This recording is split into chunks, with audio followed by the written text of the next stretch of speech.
9/8/1989 ఆకాశవాణి తలుపులు తెరవబడ్డాయి. పునః ప్రసారాలు నేటితో మొదలు. ఈ భూమి కన్నా అద్భుతానికి ఇది పునర్జన్మ. దిక్కులు పిక్కటిలే శబ్దాలతో ఘన గాంభీర్య స్వాగతం. అచంచల ఆకాశం మేఘాల గొడుగు పట్టిన వేళ అద్వితీయ అకాల ఆగమనం. ఉసూరుమనే వాయువు ఆయువై ఉయ్యాల పాట పాడుతుంటే ప్రగాఢ నిద్ర నుంచి పైకి లేచిన ప్రకృతి విలయానికి ప్రత్యేక ఆహ్వానం. నా ఈ రాక ఈశ్వరేచ్ఛ, బంధించిన ప్రళయానికి స్వేచ్ఛ. ఇది విధిలిఖితం.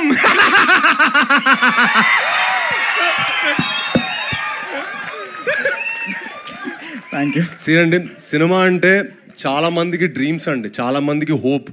ఒక సినిమా అంటే ఒక హీరోకో ప్రొడ్యూసర్కో ఒకళ్ళిద్దరు కాదండి, ఒక డైరెక్టర్కి, ఆర్ట్ డైరెక్టర్కి, మ్యూజిక్ డైరెక్టర్కి చాలా మంది ఎఫర్ట్ ఉంటుంది, చాలా మంది కార్మికుల కష్టం ఉంటుంది. ఒక సెట్ అంటే 500 మంది 600 మంది కావాలి. అలానే ఈ సినిమాకి ఎంతోమంది కష్టపడ్డారండి. చాలామంది డ్రీమ్స్ అండ్ హోప్స్ ఈ సినిమాలో ఉన్నాయి.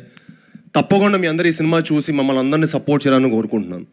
అండ్ చూడండి, ఒక డ్రీమ్ అంటే చాలా చిన్న డ్రీమ్ కాదు, చాలా పెద్ద డ్రీమ్ అండి సినిమా అంటే. అండ్ మీరు ఒకసారి మీ స్టోరీ చెప్పండి. ప్రసాద్స్ మీ ఫస్ట్ ఏంటి? ఇవాళ ప్రసాద్స్లో ప్రతి ఒక్కరికి ఒక బ్యాక్ స్టోరీ ఉంటుంది.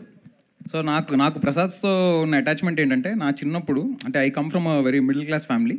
సో చిన్నప్పుడు ప్రసాద్స్ అంటే చాలా అంటే it's a very big thing for me. నేను ఎప్పుడు అన్ని సినిమాలు ఇంటి దగ్గరలో ఉన్న నార్మల్ థియేటర్స్లోనే చూసేవాడిని. సో ప్రసాద్స్కి వెళ్ళడం అనేది చాలా అదొక కోరిక. ఎప్పుడు అలా అనుకుంటూ ఉండేవాడిని. ఒకరోజు మా నాన్న ఫైనల్గా అపరిచితుడు అనే సినిమాకి నాకు టికెట్స్ తీసుకొచ్చి సర్ప్రైజ్ చేశారు, ప్రసాద్స్లో సినిమా చూపిస్తా అని చెప్పి. ప్రసాద్స్లో చూపించడం సినిమా అనేది నాకు అదొక సెలబ్రేషన్ అనమాట. సో నేను ఫస్ట్ టైం ప్రసాద్ మల్టీప్లెక్స్లో చూసిన సినిమా అపరిచితుడు. అన్ని రోజులు కోరుకుని అక్కడ సినిమా చూసిన నేను ఈరోజు సాహు గారి వల్ల, హీరో గారి వల్ల, హీరోయిన్ గారి వల్ల, అందరి వల్ల ప్రసాద్స్లో మన సినిమా ఈవెంట్ చేస్తున్నాము. సో యా, ఇది డెఫినెట్లీ ఒక very memorable experience. And one more major thing ఏంటంటే, మేము చాలా అనుకుంటామండి, చాలా రాయొచ్చు, చాలా అనుకోవచ్చు. కాకపోతే మేము అనుకున్న ప్రతిదీ ఆన్ స్క్రీన్ రావాలంటే ఏ ఒక్క రోజు కూడా అడిగిన దానికి నో చెప్పకుండా అడిగిన ప్రతిదీ మాకు సెట్కి వచ్చేది. That's only because of Sahu garu. Sir thank you so much.